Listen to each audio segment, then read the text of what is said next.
企画としてお届けしているデアゴスティーニのダイキャストモデル付きマガジンシリーズ第二次世界大戦日本の傑作機コレクションの第2号を紹介するのだ。第2号は海軍の局地戦闘機神殿でしたね。発売日は10月14日だったはず。そうなのだ。創刊号の冷戦が9月30日発売だったからきっちり各種ペースで進行してる感じなのだ。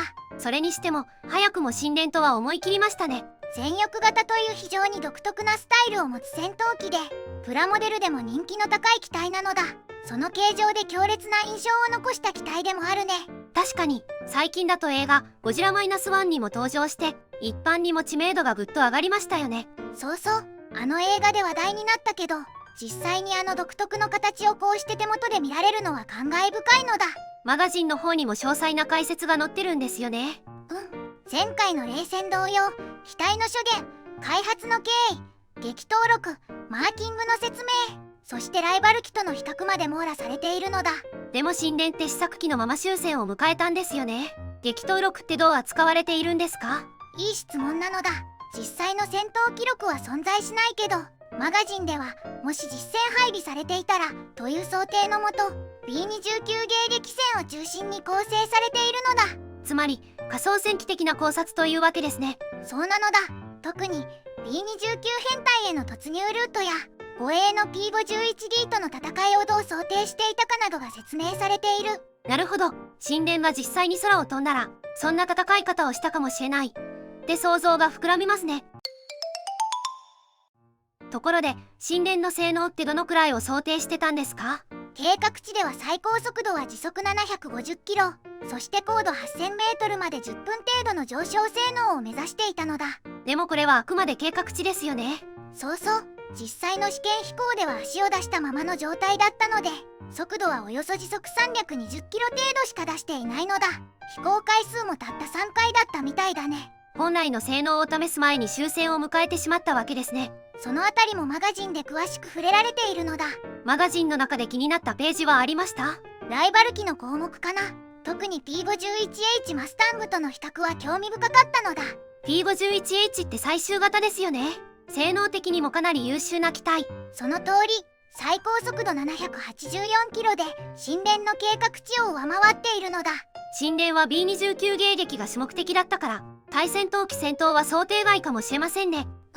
神殿は速度を生かして情報から先回りし B29 の前方に展開して30ミリ機関砲を一斉射する戦法が想定されていたのだ。でも P51H が護衛についていたら逃げ切るのは難しそうですね。そうなのだ。そのあたりのもしもの空戦を想像しながら読むのも面白いのだ。他に注目ポイントはありました？開発者や設計者のエピソードだね。九州飛行機の技術者や空技省出身の設計者たちが中心になっていたのだ。そうでしたね。マガジンでは九州飛行機がどんなメーカーだったか発注を受けた経緯までしっかり書かれているのだ。なるほど。機体だけでなく開発の背景や人のドラマも感じられるわけですね。そうなのだ。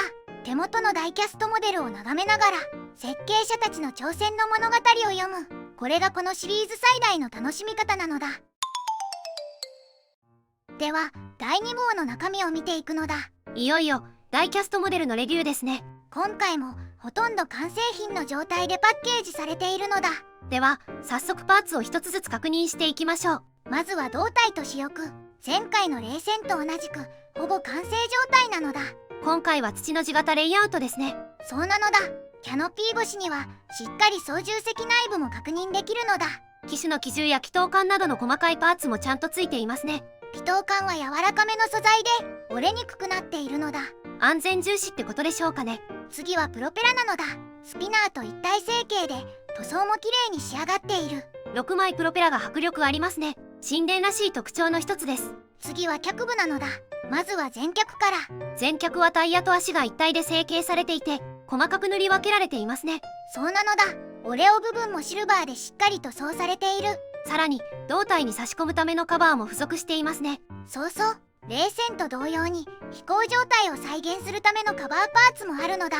では左右の試着は？こちらもタイヤ、足、カバーが組まれていて塗装も丁寧で取り付けるだけで完成形になるのだ。試着にも飛行状態を再現するパーツが用意されているのですね。次はアンテナなのだ。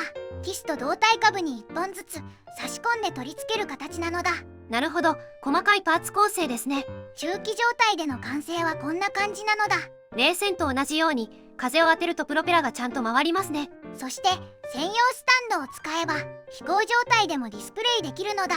飾り方を選べるのは嬉しいですね。今回はデアゴスティーニの第二次世界大戦日本の傑作機コレクション第2号海軍局地戦闘機神殿を紹介したのだ。実際に組み立ててみてどうでした？冷戦の時と同じく組み立てはとても簡単であっという間に飾れる状態になるのだ。やっぱり手に取った時の重さや質感が心地いいですね。そうなのだ。金属特有のひんやり感があってプラ素材では味わえない感覚なのだ。良かった部分は他にもありますか？まずは塗装。冷戦同様細部まで丁寧に塗り分けられていて感心したのだ。特に機銃部分や補助輪など細かい部分の塗装が綺麗でしたね。筋彫りもきっちり入っていてディテール表現も十分なのだ。キャノピーもちゃんと塗り分けられていますね。透明度も高くてキャノピー越しに操縦席内部を覗けるのだ。逆に気になった部分はありますか？胴体側面のエアインテークが塞がっていたのが少し残念だったのだ。プラモデルだと別パーツで開口してますもんね。そうなのだ。ダイキャストモデルでは構造上そこまでの再現は難しいのかもしれない。他には？冷戦の時と同じで足回りがプラ製だからダイキャストの重量で少しプルプルしてしまうのだ。大型の飛行機プラモデルでもたまに見かける現象ですね。とはいえすぐ組み上げて飾れるという点ではタイパ派にはぴったりな模型なのだ。実戦はなかったけれどこうして神殿という挑戦が記録と模型で残っているのはすごいことですね。まさにその通りなのだ。現存する試作機も含めて日本の航空技術の到達点を感じられる一冊となっているのだ。創刊号の冷戦とは全く方向性の違うチョイス。第2号からワクワクしますね。そして次回は試練会。しかも人気の高い艦の帯域のマーキングなのだ。発売は10月28日。入手次第レビューを行うわけですね。というわけで最後までご覧いただきありがとうございますなのだ。チャンネル登録と高評価をぜひお願いしますなのだ。次回も日本の傑作機コレクション第5号まで順番にレビューを続けていくのだ。ではバイバイ。